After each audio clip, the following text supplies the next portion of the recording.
బేహద్ పరం మహాశాంతి. బేహద్ ఆత్మిక పరివారమునకు, ఆత్మిక సోదరి సోదరులకు బాపూజీ దశరథ్ భాయ్ పటేల్ తెలుగు ఛానల్కు స్వాగతం. ఈరోజు మనము బాపూజీ నిన్న చెప్పినటువంటి మహాకాల ప్రళయంలో పరమ సత్య సనాతన జ్ఞానమే మిమ్మల్ని, మీ ఆత్మల్ని రక్షిస్తుంది, మీ పరివారాన్ని కూడా రక్షిస్తుంది. అది ఎలాగో బాపూజీ ఒక ఫస్ట్ పార్ట్లో చెప్పారు. దీనికి నెక్స్ట్ కంటిన్యూషను సెకండ్ పార్ట్. బ్రహ్మాండము 14 లోకాలు ఉన్నాయి అని, బ్రహ్మ జ్ఞానము అంటే బ్రహ్మాండం యొక్క ఆది మధ్య అంత జ్ఞానం అని చెప్తూ, ఈ బ్రహ్మాండం యొక్క సమయం బ్రహ్మకు 100 సంవత్సరాలు. సమయాన్ని తెలుసుకోవాలి. కాలము అంటే సమయము, కాలము అంటే గతి, కాలము అంటే పవర్. ఆత్మ లోపల ఎంతైతే పవర్ ఉందో అంత సద్గతి లభిస్తూ ఉంది. ఇంత సమయము ఉంటుంది ఆత్మ జన్మ మరణ చక్రం నుండి విముక్తి పొందటానికి. మనము మోక్షము అని ఏదైతే అంటూ ఉన్నామో, మోక్షాన్ని పొందటానికి బ్రహ్మ జ్ఞానం కావాలి. బ్రహ్మ జ్ఞానము అని ఫస్ట్ ఏదైతే మనం చెప్పుకుంటున్నామో అది స్వయంకు సంబంధించిన జ్ఞానం. స్వయంను తెలుసుకోవాలి. ఫస్ట్ స్వయంను గ్రహించాలి. అన్నిటి నుండి అప్పుడు రక్షించుకోగలుగుతారు. ఆత్మస్వరూపంలో స్థిరంగా ఉండి, మీ ఆత్మ లైట్, పరం లైట్ స్వరూపంగా అయితే మిమ్మల్ని మీరు రక్షించుకోగలుగుతారు. ఆత్మ లోపల చాలా శక్తి ఉంది. ఆత్మ ఇంత పవరే ఉంటుంది. అంటే ఎంత పవరు ఉన్న పరమశక్తి, పరం పవరు, పరమ శాంతి, పరం డివైన్ పవరు ఆత్మ కావాలి అనుకున్నప్పుడు అప్పుడే వాళ్ళు సాధన చేస్తారు. అందరి యొక్క కళ్యాణం కూడా చేయగలుగుతారు. అంటే పరం పవరు, పరం శక్తి, పరం శాంతి, డివైన్ పవర్ ఉన్నప్పుడే ఆత్మల యొక్క కళ్యాణం చేయగలరు.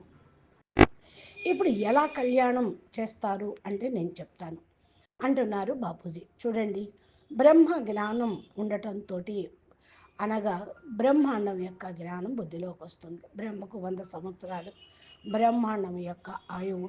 బ్రహ్మకు 100 సంవత్సరాలు అంటే పూర్తిగా 2 పరార్థాలుగా దీన్ని విభజించాలి. 100 సంవత్సరాల్లో బ్రహ్మకు ఒక్క రోజు అంటేనే కింద భూమి మీద 1000 చతుర్యుగాలు పూర్తవుతాయి. సత్యత్రేత ద్వాపర కలియుగాలు ఇలాగే 71 యుగాంతరాలు అయితే ఒక మన్వంతరం అవుతుంది. 14 మన్వంతరాలు అయితే మరి బ్రహ్మకు ఒక రోజు. ఒక మన్వంతరం అవ్వటంతో మను శత్రురూప యొక్క టైం కాలమానం సమాప్తి అవుతుంది. మను యొక్క సృష్టి సమాప్తమవుతుంది. మనువు అంటే మానవుల యొక్క సృష్టికి మాతాపితలు, మను శత్రురూప. మరి ఒక కల్పం పూర్తవటంతో బ్రహ్మకు ఒక రోజు అవుతుంది. ఒక రోజు అవటంతో మనం నిద్రపోయి లేస్తాం కదా, అలాగే బ్రహ్మకు రాత్రి పగలు పూర్తవటంతో నిద్రపోయి లేస్తారని, అది కల్ప ప్రళయం జరుగుతుంది అని చెప్తారు. చతుర్యుగాలు పూర్తవుతే అర్ధ ప్రళయం, మన్వంతరం పూర్తి అయితే భూమి మీద ప్రళయం, 14 మరి మన్వంతరాలు పూర్తవుతే కల్ప ప్రళయం. ఇది బాగా గుర్తుంచుకోండి. దీనిలో మరి విష్ణు భగవాన్ సూర్యుడి లోపలికి ప్రవేశించి ద్వాదశ ఆదిత్యులుగా వెలుగును ఇస్తారు.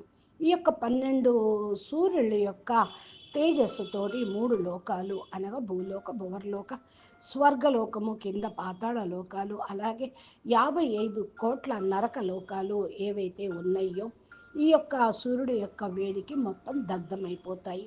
జడమైన వస్తువులు కూడా సమాప్తం అవుతాయన్నమాట. ఆత్మ అయితే ఈ యొక్క ప్రళయానికి పూర్తి కాదు, సమాప్తము కాదు. అగ్ని తత్వంలోకి ట్రాన్స్ఫర్ అయిపోతూ ఉంటాయి అన్ని వస్తువులు. అప్పుడు కల్ప ప్రళయం అని అంటారు. బ్రహ్మకు ఒక రోజు పూర్తవుతుంది. ఈ విధంగా బ్రహ్మకు 1 సంవత్సరం పూర్తయ్యేటప్పటికి భూమి మీద 31 కరబ్ 10 అరబ్ 40 కోట్ల సంవత్సరాలు, మిలియన్ ట్రిలియన్ కోట్ల సంవత్సరాలు అని చెప్పవచ్చు. మన బ్రహ్మకు ఒక పరార్థం అనగా 50 సంవత్సరాలు అర్ధ ఆయుష్ పూర్తవుతుంది అని కూడా మీరు వినే ఉంటారు. ఇప్పుడు ప్రస్తుతం 2వ పరార్థంలో ఫస్ట్ రోజు నడుస్తూ ఉంది. బ్రహ్మాండము యొక్క సమయము కాలమానము ఈ విధంగా రచన చేసేటప్పుడే శివుడు నిర్ణయించాడు. బ్రహ్మకు ఒక పరార్థము అంటే 50 సంవత్సరాలు, రెండో పరార్థం అంటే ఇంకొక రెండో 50 సంవత్సరాలు ఇలాగా. అయితే బ్రహ్మకు ఫస్ట్ రోజు ఇప్పుడు రెండవ పరార్థంలో నడుస్తూ ఉంది. 7వ మన్వంతరం 28వ యుగాంతరం అని అంటూ ఉంటారు. ఇప్పుడు 28వ చతుర్యుగంలో కలియుగం నడుస్తూ ఉంది. ఇది బ్రహ్మాండం తయారైనప్పుడు నిర్ణయించబడింది. ఇలా కాలమానం ఇలా ఇలా నడుస్తుంది అని. బ్రహ్మాండము ఫస్ట్ పరార్థంలో చాలామంది ఆత్మలు ఉన్నారు. ఇప్పుడు కూడా పైన సూక్ష్మ వతనం సూక్ష్మ జగత్తులో మరి మల్టీపుల్గా వస్తూ ఉంటూ ఉంటారు. బ్రహ్మ ఒక సంవత్సరం పూర్తవ్వడంతో మరి ఎన్ని రోజులు పూర్తవుతాయి కింద, ఎంత కాలమానం అయిపోతుంది మీరు చూడండి. ఒక రోజు అంటేనే 1000 చతుర్యుగాలు అంటారు. 14 మన్వంతరాలు అంటే 1000 చతుర్యుగాలు, 4 ట్రిలియన్ మిలియన్ కోట్లు సంవత్సరాలు అని కూడా అంటారు. ఇలాగా మరి ఏదైతే 8 అరబ్బుల 64 కోట్ల సంవత్సరాలు బ్రహ్మపురిలో ఒక రోజు పూర్తవుతుంది అని చెప్పబడుతూ ఉంది. దేవతలు స్వర్గలోకంలో ఒకరోజు, కింద భూమి మీద ఒక సంవత్సరము. అలాగే పితృలు కూడా పితృలోకంలో ఒక సంవత్సరం, కింద భూమి మానవులకు ఒక సంవత్సరం పూర్తయితే పితృలోకంలో పితృలకు కూడా ఒకరోజు అవుతున్నట్టు. ఈ విధమైన పైన లోకాల్లో కాలమానం తేడా ఉంటుంది. సైన్స్ వాళ్ళు ఇప్పుడు అంటూ ఉన్నారు కదా, వేరు వేరు డైమెన్షన్లు అని. 3D నుండి 5D అని ఏదైతే చెప్తూ ఉన్నారో మన వీడియోల్లో కూడా 3D నుండి 5D అంటే మరి ఎలాగ కాలమానం కన్వర్ట్ అవుతుంది. 3D నుండి 5D అంటే పంచతత్వాల నుండి పరమతత్వాల ప్రపంచంలోకి వెళ్ళటం. ఇది ఎలా? 5D అంటే ఇప్పుడు ఇక్కడ 3 కాలమానాలు. కాలంనకు మరి ముందు వెనక అన్నీ ఉంటాయి. కాలానికి పైకి పోయేటప్పటికి ఇంకా కాలమానం సూక్ష్మం అవుతూ ఉంటుంది. పంచతత్వాల నుండి పరమతత్వాల ప్రపంచం ఎలా తయారవుతుంది, దీని గురించి బాపూజీ చక్కటి వీడియో నేను చెప్పాను, మళ్ళా ఆ వీడియో వినండి అంటూ ఉన్నారు. ఇప్పుడైతే అన్నీ పరివర్తన అయ్యేదే ఉంది పూర్తిగా. మరి పరివర్తన పరమాణు బాంబులు పేలటంతో జరుగుతుంది. ఈ సమయంలో ఒక వీడియో ఉంది, భారతదేశాన్ని రక్షించేది ఎవరు, ఎలాగా రక్షించబడుతుంది, 1 2 3 హిందీలో చెప్తే మనము పార్ట్స్ వైజ్గా తెలుగులో కూడా పెట్టుకున్నాము. మరి ఈ వీడియోలను మీరు చూడండి. మహాకాల ప్రళయంలో ఎవరెవరు రక్షించబడతారు, పార్ట్ పార్ట్స్ వైజ్గా కూడా చెప్పబడింది. ఆత్మ జ్ఞాని ఎవరైతే ఉన్నారో బ్రహ్మస్వరూపంగా అవుతారు, ఆత్మస్వరూపంగా అవుతారు. పూర్తిగా ఆత్మ పైన రికార్డింగ్ ఉంటుంది.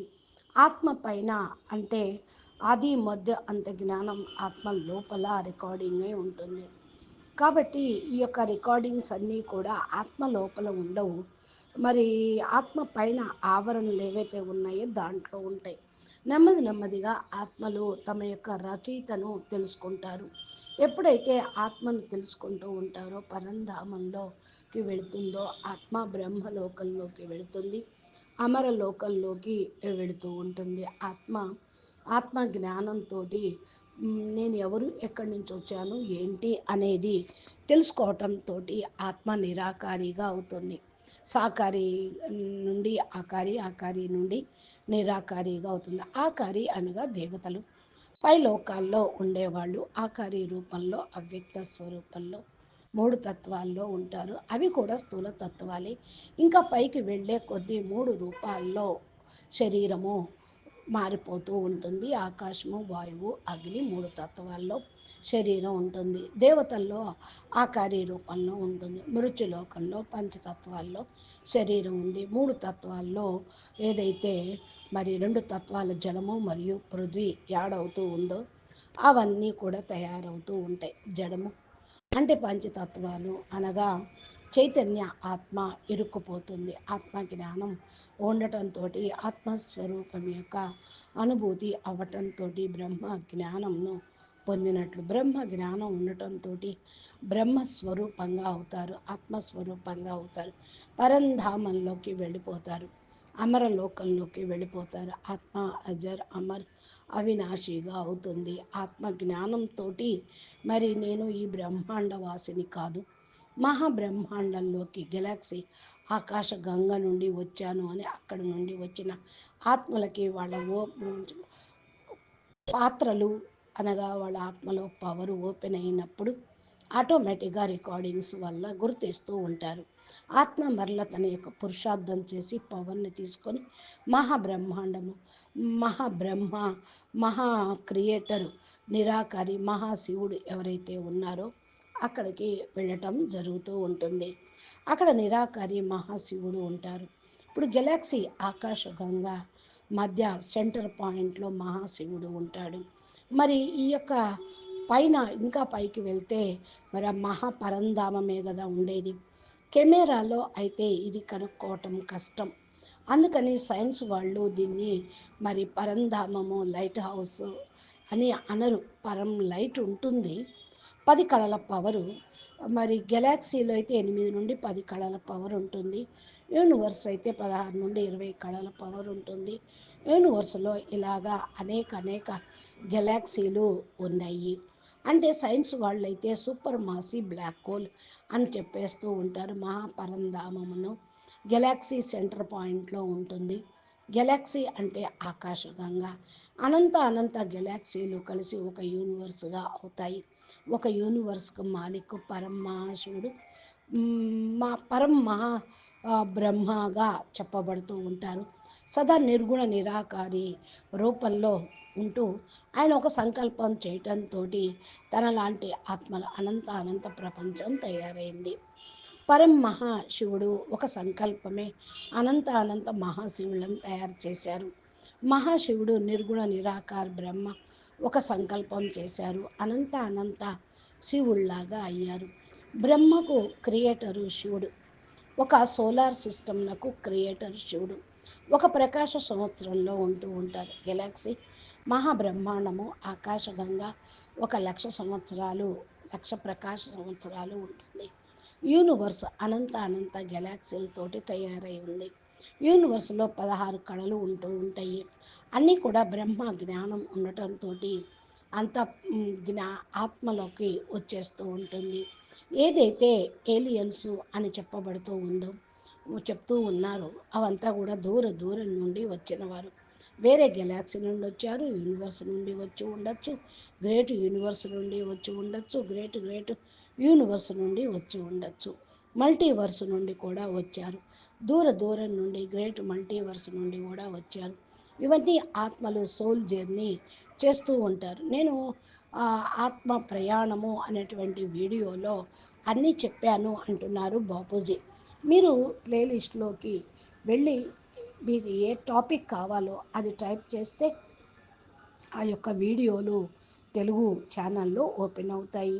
ఆత్మ నిరాకారి రూపంలో బ్రహ్మాండము, మహాబ్రహ్మాండము, పరం మహాబ్రహ్మాండము అనగా galaxy, universe, great universe, great great universe, multiverse travel చేస్తూ ఉంటూ ఉంటారు.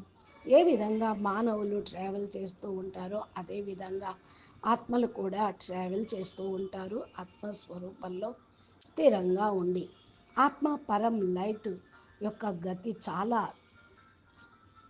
స్పీడ్గా ఉంటుంది.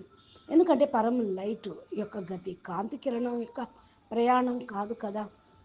మరి పరం ప్రకాశం యొక్క గతి, ప్రకాశము కాంతే ఒక సెకండ్కు 3 కిలోమీటర్ల సెకండ్కు 3 కిలోమీటర్ల దూరం ప్రయాణం చేసి సూర్యుడి యొక్క కాంతి భూమి మీదకి చేరుతూ ఉంది. దీనికంటే అనేక రెట్లు, అనేక రెట్ల స్పీడ్ తోటి పరం లైటు నడుస్తూ ఉంటుంది.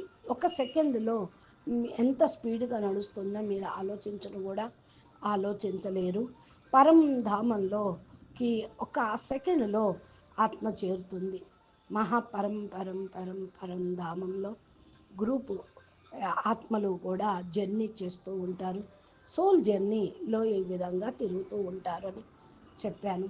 శాస్త్రాల్లో కూడా ఏలియన్స్ పరగ్రహి వాసులు అని కూడా చెప్పారు.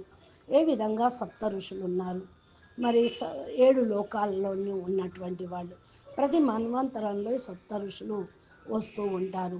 వీళ్ళు మారుతూ ఉంటారు కూడా. గొప్ప గొప్ప సప్త ఋషులు సప్త నక్షత్రాలుగా కలిసి ఉన్నట్టు ఆకాశంలో వాళ్ళు సప్త ఋషి మండలం అని మనకు చూపిస్తూ కూడా ఉంటూ ఉంటారు.